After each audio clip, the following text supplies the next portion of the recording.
Habari za wakati huu, karibu tena. Ni wakati mwingine tena tunakutana hapa, pasina shaka upo salama kabisa. Kituo cha Sheria na Haki za Binadamu, kifupi chake LHRC, kinalaani vikali kuibuka kwa matukio ya kuokotwa kwa miili ya watu waliopoteza maisha katika mazingira ya kutatanisha. Aidha, LHRC inaonesha wasiwasi mkubwa juu ya ukimya wa vyombo vya ulinzi na usalama kuhusu matukio haya. Siku hizi mbili tumeshuhudia video zikisambaa mitandaoni, miili ya Watanzania wakiokotwa, miili ikionelea kwenye maji, na mwili wa Mtanzania mmoja kijana kutoka chuo cha IFM ukiwa hauna kichwa. Taarifa rasmi inasomeka kama ifuatavyo: taarifa kwa umma. Kuibuka kwa kasi kwa matukio ya kuokotwa kwa miili ya watu waliofariki. Tarehe 5 Mei, Dar es Salaam. Kituo cha Sheria na Haki za Binadamu LHRC kinasikitishwa na kulaani vikali kuibuka kwa matukio ya kuokotwa kwa miili ya binadamu waliofariki ikielea majini, hasa katika jiji la Dar es Salaam. Kulingana na taarifa zinazosambaa katika mitandao ya kijamii na vyombo vya habari, miili hiyo imekuwa ikionekana ikiwa kwenye mifuko huku ikielea majini. Mpaka sasa taarifa moja pekee imethibitishwa na Jeshi la Polisi kanda maalum ya Dar es Salaam, ikihusu mwili uliookotwa ukielea katika bonde la Mto Msimbazi, eneo la Kipawa, wilaya ya Ilala, ambao ulionekana kutokuwa na kichwa. Kwa mujibu wa taarifa ya kamanda wa polisi kanda maalum ya Dar es Salaam, Mulilo Jumanne Mulilo, iliyotolewa tarehe 3 ya mwezi wa 5 mwaka 2026, mwili huo ulitambuliwa kuwa ni wa ndugu James Rogers Temba, mkazi wa Tabata Chang'ombe, wilaya ya Ilala.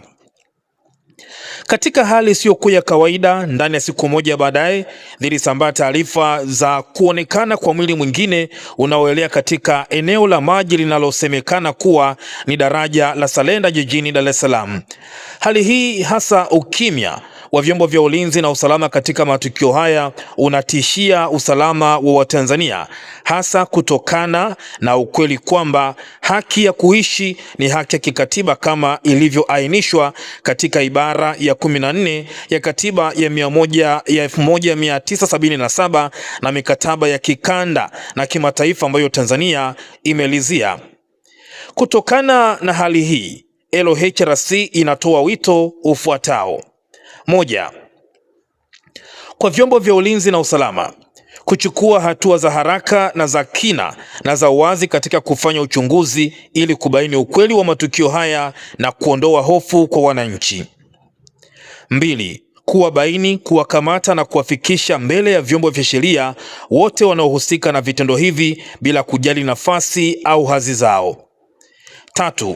Kutoa taarifa kwa umma kwa wakati na kwa uwazi ili kujenga imani ya wananchi na kuhakikisha usalama wao unalindwa ipasavyo. Namba 4, kwa wananchi kuepuka kujichukulia sheria mkononi na badala yake kutoa ushirikiano kwa kuripoti taarifa zozote muhimu zinazoweza kusaidia uchunguzi, hususan matukio yanayohusisha ukiukwaji wa haki ya kuishi. Imetolewa na Dr. Anna Henga, mkurugenzi mtendaji Kituo cha Sheria na Haki za Binadamu LHRC, ambapo Dr. Anna Henga amesaini taarifa hii ambayo imetolewa kwa siku ya leo.